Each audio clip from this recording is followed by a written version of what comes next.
Hello friends, welcome to Hariom overseas consultants. आपका बहुत प्यार मिल रहा है। हर एक वीडियो में आपकी डिमांड आ रही है नए नए क्वेश्चंस। तो ये वीडियो बहुत इंपॉर्टेंट होने वाला है फ्रेंड्स, क्योंकि इस वीडियो में हम बात करेंगे road map to visa approval. इसमें ऑस्ट्रेलिया भी आता है, कनाडा भी आता है, सारी इंपॉर्टेंट कंट्री जिसमें एम्बेसी बहुत स्ट्रिक्ट है इंडिया को लेके। So what is the road map, जिससे आपकी प्रोबेबिलिटी ज़्यादा से ज़्यादा हो जाए। ठीक है फ्रेंड्स, तो पूरा वीडियो एंड तक ज़रूर देखें। और अगर आपका कोई पर्सनल केस डिस्कशन आपने हमसे करना है, then zoom meetings are available. We have 6 to 7 zoom meetings daily and 500 rupees the charge. It is very nominal charge. उसमें आपका केस डिस्कस हो जाता है और क्या रिक्वायरमेंट है, क्या आपके में चांसेस हैं, क्या कमी है, क्या चीज़ है आपके केस में, वो सब आपको हम डिस्कस कर लेते हैं। मेरे से डिस्कशन हो जाता है आपका, तो आप ज़रूर अवेल करें अगर आपका पर्सनल। बाकी जर्नल के लिए आप ये वीडियो ज़रूर देखें। So basically for the road map approval का जो रोड मैप है वो 4 बिल्डिंग ब्लॉक्स, 4 स्टेप्स हैं फ्रेंड्स, ओनली 4 स्टेप्स, जो कि आपको वीज़ा अप्रूवल का चांस बढ़ाते हैं और आपके अप्रूवल के लिए प्रोबेबिलिटी बढ़ाते हैं। वो 4 पॉइंट्स कौन से हैं? लाइक शेयर सब्सक्राइब भी करें इस वीडियो को, ताकि रीच इसकी ज़्यादा तक पहुँचे। और कोई क्वेश्चन है आपका जनरल, वो आप यहाँ कमेंट बॉक्स में लिख सकते हो। तो व्हाट आर द 4 स्टेप्स या बिल्डिंग ब्लॉक्स? उसमें से सबसे पहला है आपका स्टेबल एम्प्लॉयमेंट। नंबर 2 पर आता है आपका फाइनेंशियल मीन्स, कहाँ से आपको फाइनेंसेस आ रहे हैं, क्या आपके savings and all that. Number 3 है आपका रूटेडनेस, कितनी जड़ें आपकी मजबूत हैं। नंबर 4 ट्रैवल हिस्ट्री भी मैटर करती है, अगर आपकी अच्छी है तो। अगर आप फ्रीक्वेंट ट्रैवलर हैं वो भी समहाउ हेल्प करती है। तो इन चारों केसेस का आपको 1 by 1 बताएंगे किस तरह से आपका रोल प्ले करते हैं फॉर योर वीज़ा अप्रूवल। अब इन 4 बिल्डिंग ब्लॉक्स के बीच में एक रास्ता जाता है जिसको आपने फॉलो करना है। इन 4 बिल्डिंग ब्लॉक्स में आपका एक पाथवे है जो मैं आपको बताऊँगा। सबसे पहले आपको वेट करना है सही मोमेंट का। वेट का मतलब क्या है? वेट का मतलब ये है कि अगर आप ट्रैवल करना चाहते हो अभी से, मतलब अगर फ्यूचर में आपने ट्रैवल करना है, बाहर जाना है, विजिटर वीज़ा लगाना है, बाहर घूमना है, तो उसके लिए अभी से प्रिपरेशन शुरू कर दीजिए। सेविंग बैंक अकाउंट ज़रूर खुलाएं। सेविंग बैंक अकाउंट जितनी जल्दी खुलवा लोगे और उसमें थोड़ी थोड़ी सेविंग करनी शुरू कर देंगे अभी से, that will put a very positive impact on your visa application. ऐसा नहीं होता कि आपने कभी सेविंग ही नहीं करी, आपका अकाउंट ही नहीं है, आपका झट से दिल किया चलो ऑस्ट्रेलिया चलते हैं, आपके मम्मी पापा ने अकाउंट खुला दिया, उसमें पैसे डाल दिए एंड आपने अप्लाई किया, आपको रिफ्यूज़ल मिल गया। तो what is the reason? Wait का यही मतलब है। अगर आप जैसे आप अगर स्कूल गोइंग हैं, आपको घूमने का शौक़ है, या एनीवेज आपको कभी ना कभी बाहर जाना पड़ सकता है, तो शुरुआत से ही आप अपना अकाउंट खुलवा लें और उसमें थोड़ी थोड़ी सेविंग्स डालते रहें। ये इंपॉर्टेंट क्यों है कि जब आप अकाउंट स्टेटमेंट तो 3 महीने की सबमिट होती है फ्रेंड्स। ऑस्ट्रेलिया की अगर बात करें, कनाडा में 6 महीने की होती है। 3 से 6 महीने की ऑन एवरेज सारे अकाउंट स्टेटमेंट्स मांगते हैं। कई कंट्रीज सिर्फ सर्टिफिकेट पे भी चल जाती हैं, लेकिन मोस्ट ऑफ द देम जो स्ट्रिक्ट एम्बेसीज हैं, they want your statement of 3 to 6 months। उस स्टेटमेंट में वो सबसे पहले क्या देखते हैं? वो सबसे पहले देखते हैं आपका अकाउंट कब खुला हुआ है, what is the date of opening of your account. अगर वो रिसेंट है तो that is red flag for them कि भाई बंदे ने अभी खुलवाया, जुगाड़ कर रहा है। और अगर आपने बहुत पहले से खुलवाया हुआ है अकाउंट, उसमें थोड़ी थोड़ी सेविंग कर रहे हो, ज़्यादा कर रहे हो, थोड़ी कर रहे हो, लेकिन कॉन्स्टेंटली उसके अंदर अमाउंट क्रेडिट हो रहा है, सेविंग्स में जा रहा है, that is a positive impact. और वो आपको जेन्युइन बनाता है। वो बहुत शो करता है कि आप सच में, आपके पास सेविंग है, आप सच में सेव करते हो, आपके पास कैपेसिटी है सेव करने की, और वो सेव्ड मनी में से आप कुछ थोड़ा बहुत यूज़ करके ट्रैवल करना चाहते हो। That is a positive impact. On the other and, अगर आप फटाफट अकाउंट नया खुलवा के एम्बेसी में लगा दोगे, that has totally negative impact. ऐसे करेंगे चाहे उसमें आप 50 लाख रुपये डलवा दो, नया खोल के आपका ज़ीरो हो जाएगा वो, मतलब आपका इम्पैक्ट जो है वो पॉजिटिव नहीं पड़ेगा एम्बेसी ऑफिसर के ऊपर। सो वेट इज़ वेरी इंपॉर्टेंट। तो ये 4 बिल्डिंग ब्लॉक्स में सबसे पहले आपको वेट किसी करनी है सही टाइम की। सही टाइम क्या है? जब आपका अकाउंट काफ़ी पुराना हो चुका है, उसमें सेविंग में अच्छा अमाउंट आ चुका है and you have stable income also, then you apply. अगर आप जल्दबाजी में पहले ही अप्लाई कर देंगे, बस ऐसे अकाउंट खुलवा लिया और उसमें पैसे डलवा दिए और हमने कहा अभी हमारा पहला बिल्डिंग ब्लॉक हमारे पैसे हैं तो हम अप्लाई करते हैं, दैट इज़ रॉन्ग। आपको कब अप्लाई करना है? इस तरह से ट्राई टू स्टार्ट अर्ली, मतलब इस पाथवे पे प्लानिंग पहले से शुरू करो। Wait for the right moment. Right moment क्या है? जब आपका अकाउंट काफ़ी पुराना हो गया है, उसमें सरप्लस अमाउंट है for travel, to fund yourself during the travel, then you apply for the application. And number 2, आपके पास कांस्टेंट जॉब या कांस्टेंट बिजनेस होना चाहिए, वो भी मैटर करता है। ऐसा नहीं है कि आपने अकाउंट खुलवा लिया, उसमें पैसे डाल दिया, उसको पुराना कर लिया एंड देन अप्लाई कर दिया। They also look for your income, जो स्टेबल आपकी इनकम कहाँ से आ रही है। अगर आपकी इनकम स्टेबल है ही या ज़ीरो है ही नहीं, जस्ट अकाउंट में पैसे दिखा रहे हो, that is also has a negative impact. So आपको, अगर आप जॉब में हो तो जॉब का आपको दिखाना पड़ेगा वहाँ पर सारा, वो आपके अकाउंट में रिफ्लेक्ट हो जाएगा कि हर महीने तनख्वाह आती है। अगर आप बिज़नेस में हैं, बिज़नेस वाले कई सवाल आते हैं, हमारी इनकी इनकम है जी, बिज़नेस से कैश में पैसा आ रहा है, बहुत पैसा है जी हमारे पास, वो अकाउंट्स में भी दिखाते हैं 40-40 लाख रुपए है, बट अब वो जो अप्लाई करते हैं उनको रिफ्यूज़ होता है। क्यों?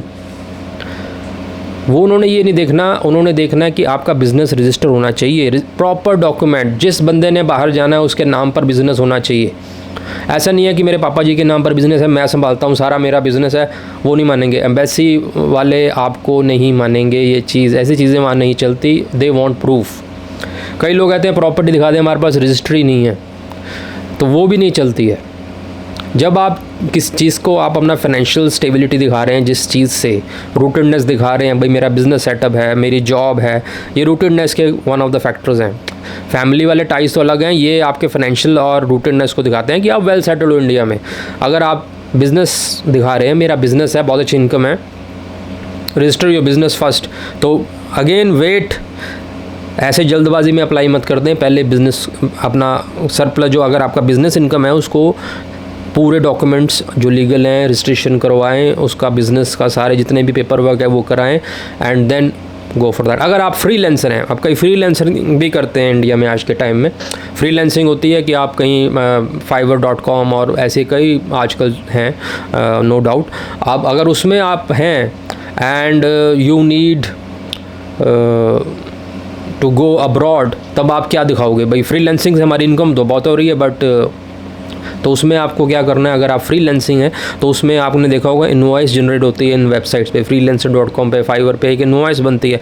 उन इनवॉइसेस का आप रिकॉर्ड रखें और वो सारी इनवॉइसेस आपको एक रिकॉर्ड फॉर्म में लगानी है एम्बेसी को जब आप अप्लाई कर रहे हो, क्योंकि दैट इज़ योर प्रूफ कि यहाँ से मुझे इनकम आती है। ठीक है, वो इनवॉइसेस आप लगाएं। एक सर्टिफिकेट ऑफ एम्प्लॉयमेंट मिल जाता है जब आप किसी क्लाइंट को फ्रीलांसिंग कर रहे हैं, उससे आप एक सर्टिफिकेट ऑफ एम्प्लॉयमेंट ले सकते हो कि मैंने आपका दिस पीरियड से लेके दिस पीरियड तक ये जॉब करी है। So that is the thing which will prove that you have income coming from freelancing. और एट द लास्ट टैक्स भरें, चाहे आप टैक्सेबल हैं, रिटर्न भरें बेसिकली, चाहे आप टैक्सेबल हैं या नहीं। आपका ITR is very important document, क्योंकि ITR जो चीज़ है ना, वो तीनों चीज़ों को कॉम्प्लीमेंट करती है। आप दिखा रहे हो मेरे पास फाइनेंशियल स्टेबिलिटी है, मेरे पास जॉब है, मेरे पास आई एम वेल सेटल्ड, उस चीज़ तीनों का जो कॉम्प्लीमेंट करता है ITR। ITR में क्या लिखा होता है? आपकी कितनी टोटल इनकम है, टैक्सेबल है या नहीं है, एग्जाम्प्ट है, वो अदर बात है, पर उसमें सारा लिखा होता है कि आपकी इतनी इनकम आई, आपने इतना टैक्स भरा अगर टैक्सेबल है, और उसके बाद ये आपका प्रूफ है, solid proof from the government of India कि that you have good financial stability, rootedness in India. So ITR आपको लगाना ही लगाना है। ऑस्ट्रेलिया और कनाडा जैसी जो स्ट्रिक्ट एम्बेसीज़ हैं, वहाँ पर अगर आपने ऐसी चीज़ नहीं लगाई, इन तीनों में से एक चीज़ लगा दी, हमारे पास पैसा है जी 40-50 लाख रुपया दिखा दिया, ITR नहीं लगाया, आपने नहीं दिखाया आपका बिज़नेस रजिस्ट्रेशन आपके नाम पर है या नहीं, बिज़नेस के वर्क डॉक्यूमेंट्स जो डॉक्यूमेंट्स होते हैं वो नहीं लगाए, तो they will straight away refuse. ठीक है, तो ये मैं आपको बता रहा हूँ बिल्डिंग ब्लॉक्स और उसके बीच के जो रास्ते हैं वो कैसे आपको करने हैं। Wait for the right time, accumulate your documents proper. नया account red flag, without business documents you are applying and saying कि हमारा बिजनेस है, वेरी गुड इनकम है, that is red flag. So always don't apply with a new account. आपका पुराना account पहले से होना चाहिए जिसमें बिज़नेस आए या जिसमें आपकी सेविंग्स आए, नंबर 1। नंबर 2, बिज़नेस दिखाना चाहते हैं, then show the papers of the business, वो आपके पास होने चाहिए। अगर रजिस्टर नहीं करा रखा है तो आपका वीज़ा कतई नहीं लगेगा। They will never believe you कि आपके पास इनकम है। नो डाउट आपके पास है भी है, बट आपने रजिस्टर नहीं कराया, सो registration is very important. Number 3, properties दिखा रहे हैं फाइनेंशियल स्टेबिलिटी के लिए, you should show them registry नहीं दिखा रहे हो, कुछ इधर का उधर का लगा रहे हो। सपोर्टिंग डॉक्यूमेंट्स आप लगा सकते हो, लेकिन जिस चीज़ पे आप क्लेम कर रहे हैं कि I am financially stable, I have this well settlement and I have land and all that, उसकी फ़ोटोज़ लगाओ, उसकी रजिस्ट्री लगाओ, प्रॉपर डॉक्यूमेंट्स लगाइए जो गवर्नमेंट ऑफ इंडिया आपको देती है, और ओनरशिप के लिए वही डॉक्यूमेंट्स वहाँ वैलिड होते हैं। ठीक है friends, so wait for the proper movement and right time. Right time कब है? जब आपके पास सारे डॉक्यूमेंट्स हैं। अब कई लोग पूछते हैं राइट टाइम कब है वीज़ा अप्लाई करने का, यही है राइट टाइम, जब आपके सारे डॉक्यूमेंट्स प्रॉपर फॉर्म में, प्रॉपर डेट वाले आपके पास हैं, then that is the right time to apply. इनमें से एक भी अगर आपका मिसिंग है, आपका सेविंग नहीं है, तो don't apply, you will get refusal. Saving है, इनकम के लिए स्टेबल सोर्स नहीं है, स्टेबल सोर्स है लेकिन उसका प्रूफ नहीं है, डोंट अप्लाई। उसको आप बनाएं। अगर आपका business is the income source, then go for work document, जो भी उसके कागज़ात हैं उसको तैयार कराओ पहले, फिर लगाएंगे वीज़ा, क्योंकि हर एक चीज़ का proof, valid proof they want. तो right time is what? When you have everything in your hand. तो स्टेप बाय स्टेप जो पाथवे में आपको, सबसे पहले आप चाहे बिज़नेस करते हैं चाहे आप जॉब करते हैं, सेविंग अकाउंट खोल लो सबसे पहले। उसमें जितना भी आप सेव कर सकते हैं सरप्लस अमाउंट उसमें डालना शुरू कर दीजिए। अब कई मेरे पास आते हैं केस, उनको मैं यही सजेस्ट करता हूँ कि अगर आपने जाना है तो रिफ्यूज़ल हो गया है, रिफ्यूज़ल तो वैसे एक दाग है आपके ऊपर, अगर हो गया तो घबराना नहीं है। 5-6 महीने का गैप डाल के उस 5-6 महीने में आपको वर्कआउट करना है उसके ऊपर, ठीक है। वो आप वर्कआउट करें, ऐसे ही अकाउंट खोलें और उसमें अगर अकाउंट खुला हुआ है तो उसमें कांस्टेंट पैसा डालने शुरू कर दें। ऐसा नहीं है कि एकदम लमसम अमाउंट डाल के आपने वहाँ शो कर दिया। ऐसे भी मेरे पास कई केसेस लेके आते हैं लोग, हमने पिछले महीने 10 लाख रुपए डाला, हमने अप्लाई किया, 2 महीने पुराना अकाउंट, मतलब 2 महीने पहला मनी डाला, अकाउंट पुराना था, 2 महीने पहले नया ही मनी डाला, तो that is a red flag for them कि आपने जुगाड़ करके डलवा दिया। वो पागल नहीं है, उनको सब पता है। तो अकाउंट नहीं है तो खुलवाओ, अगर खुला हुआ है तो उसमें थोड़ा थोड़ा बिजनेस सेविंग करनी दिखाओ, शो करो। स्टेबल सोर्स ऑफ इनकम उनको प्रूव करना है आपको। स्टेबिलिटी कहाँ से प्रूव करोगे? कि अगर आप जॉब में हो तो एनओसी दिखाओ। सरकारी जॉब आर वेरी, इसमें जिसकी गवर्नमेंट जॉब है उनके पास सारे प्रूफ्स होते हैं, सारा कुछ मेंटेन होता है, they are very lucky in on this aspect. They also embassy also know, government वाला है जो बंदा गवर्नमेंट का मुलाजिम का बहुत, और क्लास ए ऑफिसर है तो उसका मैं कहूँगा 99% वीज़ा रिफ्यूज़ होता ही नहीं है। जो गवर्नमेंट जॉब में क्लास ए गवर्नमेंट जॉब, डॉक्टर्स, इंजीनियर्स जो क्लास ए स्केल में हैं, उनका यही कारण है क्योंकि उनका सब कुछ मेंटेन रहता है and the embassy people knows कि he is in the government job. तो अगर गवर्नमेंट जॉब के पास नहीं है, प्राइवेट जॉब है, then do maintain all this things और उसमें सेविंग्स प्रॉपर करते डालती रहिए आपके सेविंग अकाउंट में, दैट इज़ अ मैटर, ठीक है। एनओसी लगाएंगे, उसमें सारा प्रूफ दिखाएंगे। और अगर बिज़नेस है, मैंने आपको पहले बता दिया, बिज़नेस है तो ज़रूर रजिस्टर कराओ। किसी के कज़न के नाम पे है, फादर के नाम पे है, मदर के नाम पे नहीं चलेगा अगर आपने जाना है, समझ गए। अगर आपने जाना है आपके नाम पर बिज़नेस होना चाहिए, अगर आपका बिज़नेस है तो। जॉब वाला तो आपका नाम चलेगा नो मैटर व्हाट। बाकी ट्रैवल हिस्ट्री आपके ऊपर इम्पॉर्टेंट इम्पैक्ट डालती है आपकी प्रोफाइल के ऊपर, पर ऐसा नहीं सोचना ये चौथा बिल्डिंग ब्लॉक है। बाकी 3 मैंने डिस्कस कर लिया आपसे कि ट्रैवल हिस्ट्री मैटर्स और not. Travel history matters to some extent, वो आपकी प्रोफाइल में पॉजिटिव छाप छोड़ेगी अगर आपने इमिग्रेशन के रूल्स फॉलो कर रखे हैं, एवरीथिंग इज़ देयर। बट अगर आप ऐसा भी नहीं है कि आप सारी वो जो बिल्डिंग ब्लॉक्स हैं वो तो पूरे करो नहीं। ऐसे मेरे पास कई बंदे पूछते हैं, सर जी साढ़े कोल 50 लाख रुपये पे है पर कैश इनकम है तो बिजनेस साढ़ा रजिस्टर है नहीं, या रजिस्टर है तो फादर साहब के नाँ ते है, आप दुबई घुमाइए, दुबई का सारा ट्रैवल लग जाऊगा, positive impact. No, that is the wrong case.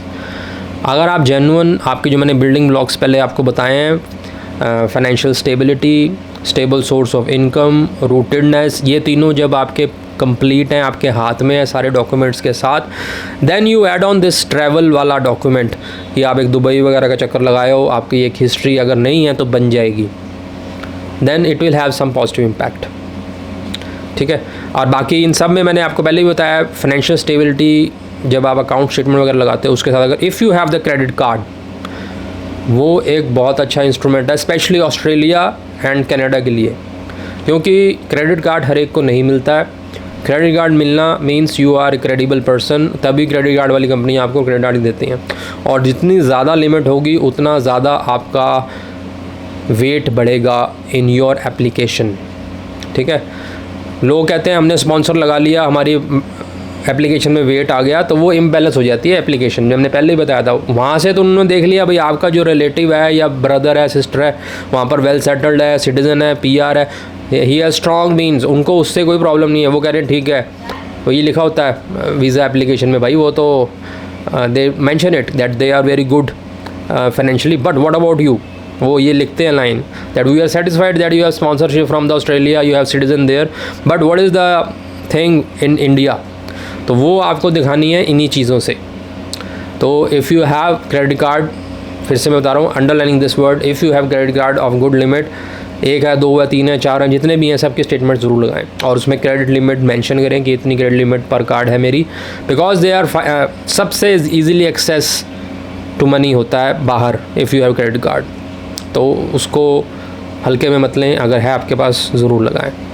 तो these are the 4 building blocks मैंने आपको बताए। Number 1 is your financial stability, जिसमें आप फंड्स दिखाते हैं, और second is your stable source of income, third is your rootedness, जिसमें आपकी family ties and all that जो आपके इमूवेबल असेट्स हैं वो आते हैं, and number 4 is your travel history, that is helpful only, ये तभी हेल्पफुल है जब आपका पहले वाला जितनी जो 3 चीज़ें मैंने आपको बताई वो प्रॉपर है।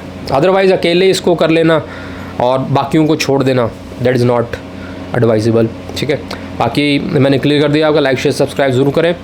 Next video I will be doing on work visas, क्योंकि मैं PR कर चुका हूँ, कनाडा की भी PR कर चुका हूँ, ऑस्ट्रेलिया की भी। Now I will work on work visas, they are as compare to PR थोड़े जल्दी मिलते हैं, and what are the procedures, वो एक डिटेल वीडियो ऑस्ट्रेलिया का भी आएगा, कनाडा का भी आएगा। After that will go for other countries, और उनके भी क्योंकि इंक्वायरी आ रही है मेरे पास and they want me to make video, तो डेफिनेटली हम बाकी कंट्रीज़ के ऊपर भी 1 by 1 वर्कआउट करेंगे, ठीक है। Thank you very much for being here, see you in the next video, bye bye.